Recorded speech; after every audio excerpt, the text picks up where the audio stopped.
Hello, मैं Sudhakar Kumar. Polity विधायी प्रक्रिया। एक वर्ष में कम से कम कितनी बार संसद का बैठक होना आवश्यक है? तो मिनिमम 2 बार जो है संसद का बैठक होना अनिवार्य है। संसद के दो सत्रों के जो बीच अधिकाधिक कितना यानी कि अधिक से अधिक कितना समय तक अंतराल हो सकता है दोस्तों? ये 6 महीना का अंतराल हो सकता है। आर्टिकल 89 और आर्टिकल 93 में संसद के किस अधिकारी की चर्चा है? अब बात किया जाए आर्टिकल 89 में, तो आर्टिकल 89 में राज्यसभा के सभापति और उपसभापति की चर्चा है। वहीं आर्टिकल 93 की अगर बात किया जाए तो इसमें लोकसभा के अध्यक्ष और उपाध्यक्ष की चर्चा है। कितने महीने लगातार अनुपस्थित हो जाने के बाद जो है किसी जो संसद है जो बैठा हुआ है उसकी अध्यक्षता खत्म हो जाएगी? तो लगातार जो है 2 महीना बोले तो 60 दिन लगातार अनुपस्थिति हो जाने के केस में उनकी जो है सदस्यता खत्म हो जाएगी। किस सभा के संसद पर 60 दिन जो अनुपस्थिति का केस लगा है अभी तक? तो राज्यसभा में ये केस लग चुका है। और लाभ का जो पद है यानी कि जो लाभ का पद है या नहीं है, इसका निर्णय कौन करता है? तो इसका निर्णय जो है संसद कर सकते हैं। संसद में दोनों कर सकते हैं, राष्ट्रपति भी कर सकते हैं। और राज्य की अगर बात किया जाए तो राज्य में राज्यपाल जो है इसकी जो है निर्णय कर सकता है। संसद सदस्य समिति की शक्तियों की चर्चा किस आर्टिकल में है?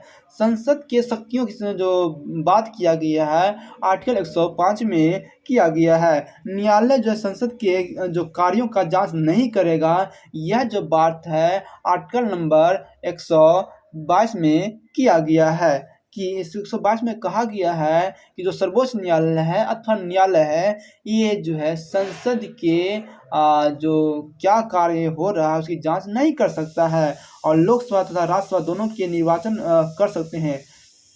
यानी कौन कर सकते हैं दोस्तों? तब विधानसभा सदस्य कर सकते हैं। और बात किया जाए कि मनोनीत जो सदस्य हैं वो जो है राष्ट्रपति उपराष्ट्रपति किसको मत दे सकता है?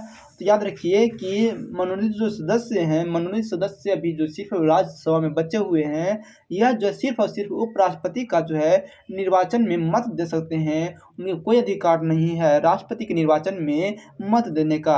अब बात किया जाए कि राज्य सूची के संबंध में कानून बनाने की जो शक्ति है किस पर दिया गया है? राज्य सूची के संबंध में कानून बनाने की शक्ति है संसद के किस सदन को दिया गया दोस्तों? तो वह जो है राज्यसभा को दिया गया है। अगर बात किया जाए किन किन स्थितियों में संसद जो है कानून बना सकती है, अब बात किया जाए कि संविधान जो है कि संविधान का कौन सा आर्टिकल जो है इसे अलाउ करता है राज्यसभा को कि राज्य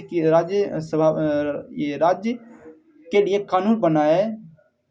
तो 249 यानी कि 249 इसको संविधान अलाउ करता है कानून बनाने के लिए राज्य सूची के ऊपर। आपातकाल की स्थिति में, अगर आपातकाल किया गया है तो आपातकाल की स्थिति में 250 को उपयोग कर करके ये जो है राज्यसभा कानून बना सकती है।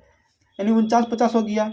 51 छोड़ना है, 52-53 देख लेना है। 52 में क्या है कि राज्यों के अनुरोध पर कानून बना सकती है। और 53 में क्या कहा गया है कि अंतर्राष्ट्रीय जो संबंध है उसको सुदृढ़ करने के लिए 253 का उपयोग कर करके जो राज्यसभा है दोस्तों वो कानून बना सकती है राज्य सूची के ऊपर। अगला बात किया जाए कि 352 लागू हो जाने के बाद किस आर्टिकल का प्रयोग कर करके जो है राज्यसभा जो क्या कर सकता है कानून बना सकता है? तो 353 का प्रयोग कर करके जो है कानून बना सकता है। आर्टिकल 248 जो अपशिष्ट सूची पर कानून बनाने की जो शक्ति दिया गया है, किसे दिया गया? तो संसद को दिया गया है अपशिष्ट सूची पर।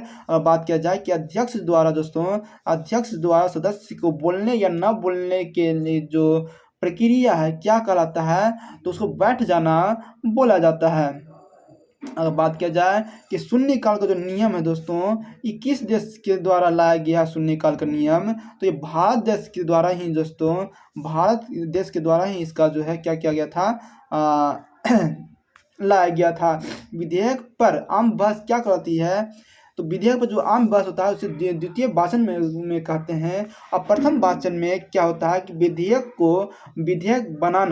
प्रथम वाचन हो गया, और विधेयक पर जो बहस करना ये हो जाएगा आपको द्वितीय वाचन हो जाएगा।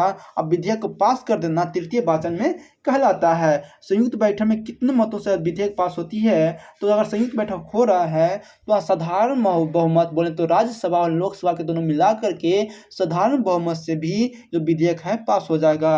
अब बात किया जाए तो प्रथम संयुक्त बैठक कब हुआ था, तो 1961 में प्रथम संयुक्त बैठक प्रथम बार हुआ था, तो दहेज उन्मूलन को लेकर के हुआ था। विधि के नियम के बिना कोई भी कर नहीं लगा सकता है। यह जो बात है आर्टिकल 265 यानी 265 में कहा गया है। संचित निधि से पैसा निकालने की जो प्रक्रिया है आर्टिकल 114 में कहा गया है, और इसमें जो है विनियोग विधेयक की चर्चा है, यानी कि पैसा जो निकालने यानी कि जो संचित निधि से पैसा निकालने की प्रक्रिया के बारे में बात किया गया है। संचित निधि से पैसा इनको नहीं मिल पाता है तो राष्ट्रपति उपराष्ट्रपति, प्रधानमंत्री और जो निर्वाचन आयोग है इनको पैसा नहीं मिल पाता है किससे? संचित निधि से। कौन सा आर्टिकल जो है आकस्मिक निधि से संबंधित है दोस्तों? तो आर्टिकल नंबर 267 जो है आकस्मिक निधि से संबंधित है, और इस आकस्मिक निधि का जो प्रयोग जो है राष्ट्रपति बिना जो है संसद को बताए आकस्मिक निधि का राष्ट्रपति प्रयोग कर सकते हैं। अगला बात किया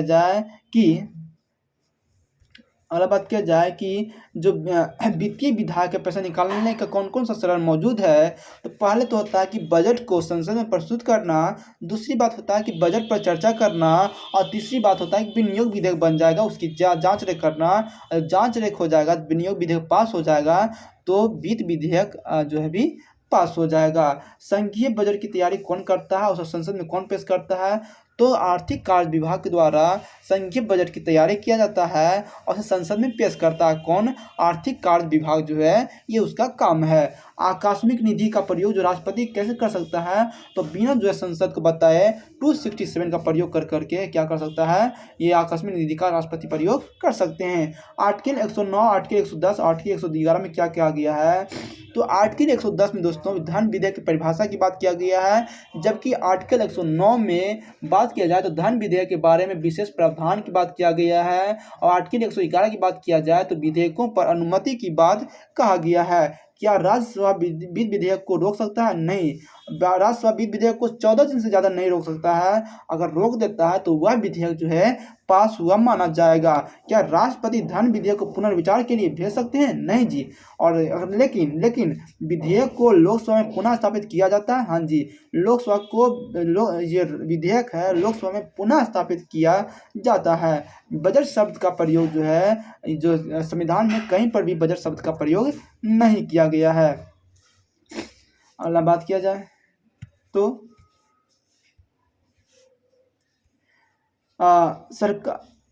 सरकार को जो पैसा निकालने में जो सलाह कौन देता है, तो लेखन उदान एक आयोग है, उसके द्वारा जो है जो बजट निकालने में सहायता करता है, सलाह देता है। ऐसा ये विधेयक जो कि आर्टिकल 110 में को फॉलो ही नहीं करता है, यह जो ऐसा विधेयक को हम बोल सकते हैं कि एक गैर जो है धन विधेयक है, और ऐसे विधेयक को संसद के किसी भी सदन में रखा जा सकता है, ये कोई लेखा जोखा नहीं है। लेकिन जो धन विधेयक है वो जो है लोकसभा में पारित किया जाता है। संघीय बजट लोकसभा में ये संघीय बजट लोकसभा से पारित नहीं होता है, तो जो बजट है दोस्तों अगर लोकसभा से ही अगर पारित नहीं होता है तो ये समझा जाएगा कि जो सरकार जो बना हुआ है उसमें बहुमत प्राप्त नहीं है, और इसी स्थिति में जो है पीएम को जो है त्यागपत्र देना पड़ जाएगा।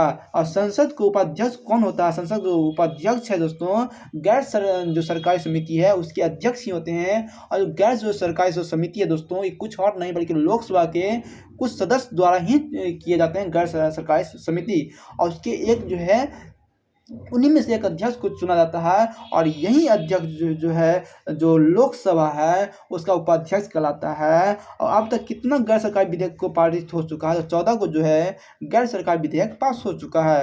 अंतरिम बजट में किस चीज़ का उल्लेख रहता है, तो अंतरिम जो बजट है उसमें आय और बजट की जो चर्चा किया गया है ये सरकारी काम में आते हैं। अगर बात किया जाए संसद के सामने व्यय की जो लिस्ट है किस रूप में रखी जाती है? तो जो अनुदान के अनुरोध के रूप में रखी जाती है। भारतीय संसद का स्वर्ण जयंती कब मनाया गया? तो 13 मई 2002 को मनाया गया। भारतीय संसद का स्वर्ण युग मनाया गया। केंद्रीय विधानसभा में प्रथम अध्यक्ष पर चुना गया, किसको चुना गया था केंद्रीय विधानसभा में प्रथम अध्यक्ष पर? तो विठल भाई पटेल को चुना गया था। जय हिंद, जय भारत।